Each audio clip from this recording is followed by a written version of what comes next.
Hey, beauties and cuties. Welcome to Coach LeAnna Speaks, where we talk about life because life be happening.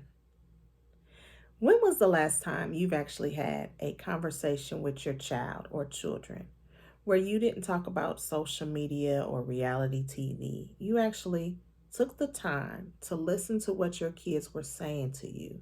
You heard them, you spoke to them, you listened to them. Come on in. Let's talk about it. Because life be happening.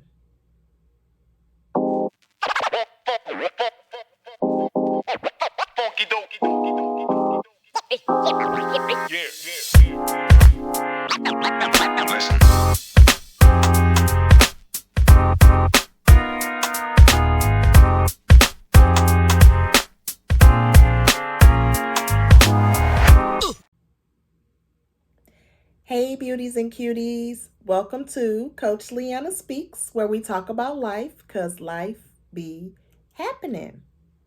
So, the question that was asked was, when is the last time you've had a conversation with your child or children? A conversation to actually listen to them, their wants, their needs, the things that they're going through. Do you know that your child's mental health matters just as much as yours? And even though you may be struggling with your own mental health, sometimes your child or children is too. Listen, I am a mother of three. I have an 18-year-old and I have a almost 16-year-old. I have a 14-year-old. Yes, God, I have three teenagers. Lord, I was knocking it out back to back to back. Don't judge me. But I have three teenagers. And one thing I have always valued with my children is our relationship. That has always been important to me. And I've always wanted my children to feel comfortable with talking to me about anything that they had going on in their life. I started at a young age. Now, my mom was the exact same way. So I had a very great role model in teaching me how to be like this. And I know for some parents, it's not easy. I'm still looking for the parenting handbook, and I have an adult child, but I'm still looking for the parenting handbook. So if you find it, send me a copy. Cause listen, these parenting days sometimes be struggling. So anyway, um, it, we have to recognize that our children are human. They have emotions. They have feelings. And especially late in life, like now, like I said, I have three teenagers and they're going through so many different things themselves.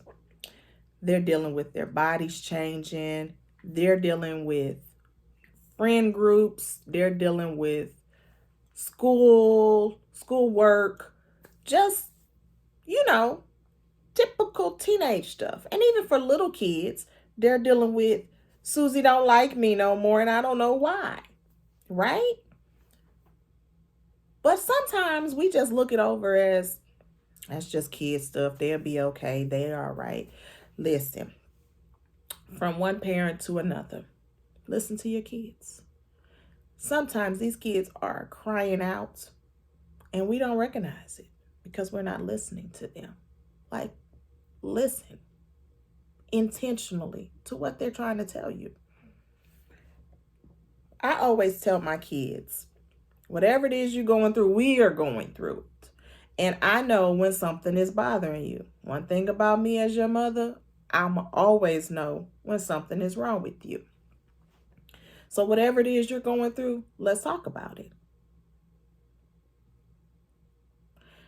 My kids, especially my daughter, I have a daughter, she's 14, and she know everything, okay? She come in, she tell me about all the latest school tea. She tell me about the things that bother her. She tell me about what's going on. She talk about what's stressing her. She talk about everything, okay? I prayed for a little girl, but didn't recognize that all this came with a little girl. But I thank God every day for my baby. My oldest two are boys. And boys are so different than girls. Some boys don't want to talk about certain things. They don't want to address certain things. But I'm the kind of mother that I always have taught my boys to feel your emotions. I'm a hugger. So I'm always hugging and loving on my boys and making them understand that crying is normal. It is an emotion that you should let out. I always pour into my boys a lot of positivity, a lot of love, a lot of joy, a lot of all the things that, growing up, the boys wasn't able to cry. Boys don't cry. In my house, boys cry. And this is why.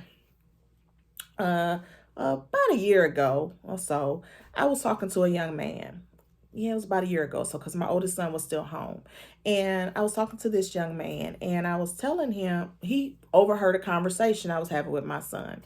My son was on his way to work, and I was like, all right, baby, well, have a good day, and I love you. Be safe and be careful. He said, okay, mama, I love you too. I will. And he went on off to work. Well, the young man I was on the phone with was like, wow. And I was like, wow, what? And he said, like, I've never heard my mama tell me she loved me. Like, that wasn't something that we did. And for you to tell him to be safe and be careful and that you loved him, wow. Like, that's different for me. And it got me to thinking. I was like, huh. So I asked him questions. I was like, so were you able to cry growing up? He was like, cry? No, we didn't cry. No, we didn't cry. I cried, but nobody ever seen me crying. I don't show my emotions like that. I said, do you think that's healthy? I mean, it is what it is, was his response. It blew me away. Because then, when my son came home from work, I pulled both of my boys in the kitchen. And I was like, are y'all okay with, do y'all feel like I allow y'all to cry? And they was like, yes, ma'am, because you tell us to let it out. Don't keep that held in you. I said, okay. And are you okay with, me telling you I love you? They was like, yes, ma'am. Like, if you didn't tell us you loved us, then we would think something was wrong. I understand that everyone parents differently, and everyone wasn't raised the same. I come from a family, it was a lot of love. A lot of love. We are big on hugging, and we're big on telling each other that we love you. And one thing I've always taken is when my mom passed away, the last thing I can remember telling my mama is that I love you. And sometimes people don't have that. They don't have that last I love you. I had my closure because I felt like when my mom left, she knew I loved her. So I've always been very adamant with telling people I love you when you leave me, because I don't know, this might be the last conversation we have, but no, I love you, right? Because at least you gonna know, well, at least I knew LeAnna loved me. And at least LeAnna gonna know you loved her, right? So I'm always big on that. And I'm always pushing that onto my children. I listen to my sons. They call me with all kind of stuff. Well, my youngest son is still home, but my oldest son, he'll call periodically and be like, Mama, this is bothering me, and this is what's going on. And I listen. I listen intentionally. And I allow him to have his voice. If something is wrong, or if I feel like my son is wrong, I'll acknowledge that, but in a loving way, so that he knows it's coming out of love. It's not coming out of, oh, she's being mean or this. You have to know how to open that door where your children will feel comfortable with talking to you. I've been talking to my kids since my kids been on this earth.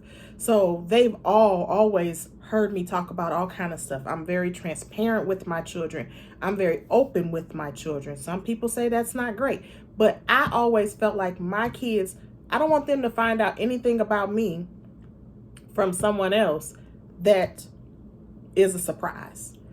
So I've always been like that with my children. In return, my kids tell me everything. My youngest son, now he was my child, or he is my child, who observes and watches everything, but he doesn't say a lot. So for years, I used to be like, ask him stuff and I love on him and all that, but he was always just within his shell. Lately in his teenage years, he's been more open and more vocal in a very respectful way. Because I don't lie, I don't tolerate that disrespect, not in my house, okay?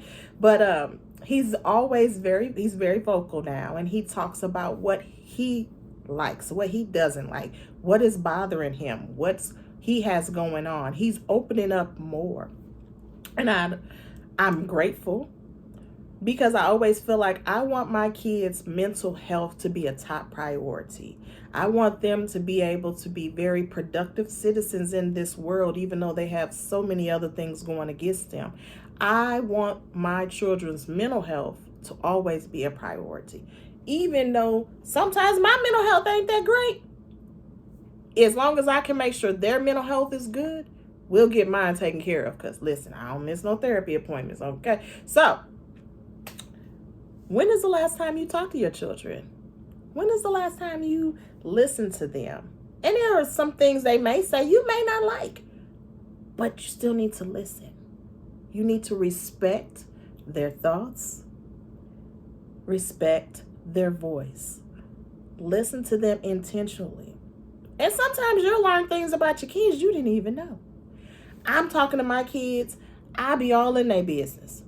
I be learning about their friends. So who? So they got what? What? Baby, I'm in their business because I need to know what kind of people are you around, where they live, what kind of parents do they have. I am in my kids' business. Are you in yours? Are you listening to your children? Are you allowing them to have a voice? Are you making sure that their mental health is good? Do me a favor. Talk to your kids today. Listen to them. Do not be offended by what they have to say. Don't be upset by their thoughts. Listen in love. Listen intentionally. And when it is all said and done, hug them and tell them that you love them.